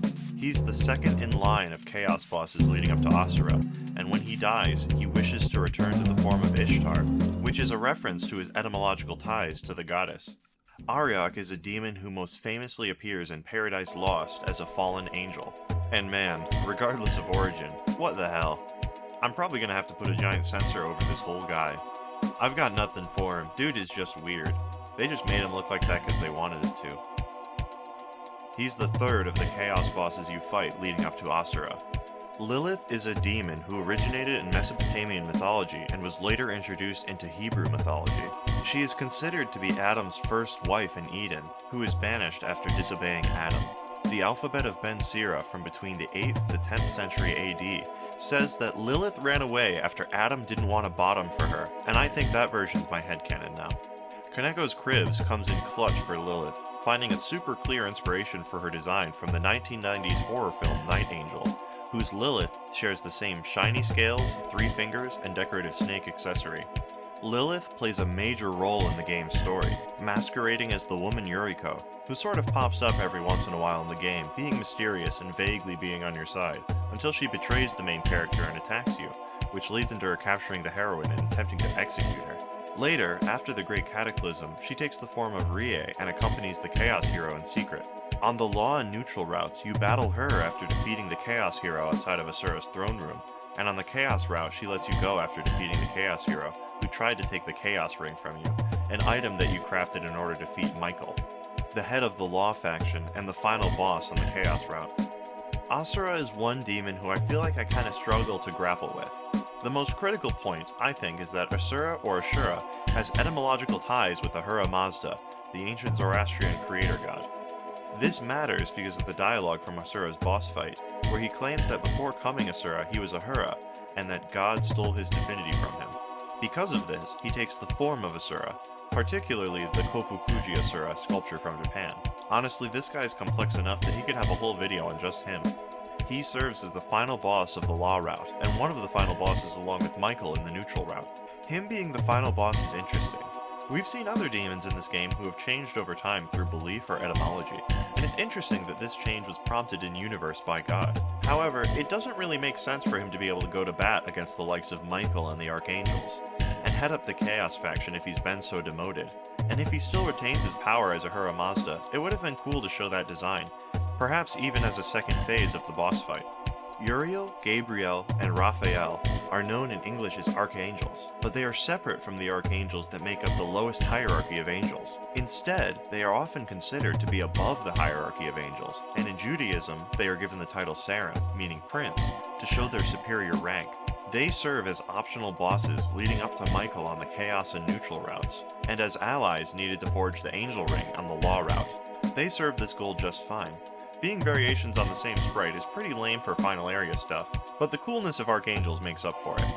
Their skirts are emblazoned with the Star of David, reinforcing their connection to Judaism, though SMT takes from all corners of Abrahamic religion. These designs will be kept for the rest of the series, but they'll be expanded on and given a little more personality in SMT 2. Michael is the head of the armies of God, an archangel and considered to be the right hand of God. Rarely are any angels considered to be higher than Michael. With few exceptions, such as Metatron in the Book of Enoch, Michael was the one to do battle with Satan, and to cast him out of heaven. His design in this game is more dynamically posed than the other archangels, and is based off of a statue on the wall of the Coventry Cathedral. Michael leading God's armies on Earth is perfect, and he's a fine final boss. But for the wildness of SMT, it's kinda surprising the game ends with just him. You'd expect something crazy to happen, at least on the Neutral route, but it's just the end. Alright. Now that we've finished looking at every demon in SMT1, we're going to look at a graph I put together using the sources from each demon. Now, my original plan for this graph was to make a big old messy Venn diagram and just have everything in circles and connect them where they connect, but that was kind of a nightmare, so instead I'm just giving you the good stuff. Basically, what we're looking at here is the direct sources that I was able to find that I feel pretty dang sure about. I expected the video game category to be bigger. However, the kobold and the slimes just fit there perfectly. The dog kobold is a dead giveaway that he sourced from video games, and slimes aren't really a real folklore thing, they're just a video game exclusive. The made-up category is a little more broad. They didn't make up the concept of were-dogs and were-cats, but they're not really like a real mythological thing, they kinda just put it in the game for whatever. And a lot of these guys have pretty large aspects of them that are made up just entirely for the game purpose, and I think that's kind of cool. The Kalana Rong characters are just from a hyper-specific thing, and I think that's kind of interesting. Similar to the Shanhai Jing and Indra Jatra. It's crazy how many of the Hindu Buddhist demons there are in the game, specifically from the Indra Jatra. And then finally, the Ballers. I think this one's really interesting, but between Bareth, Beelzebub,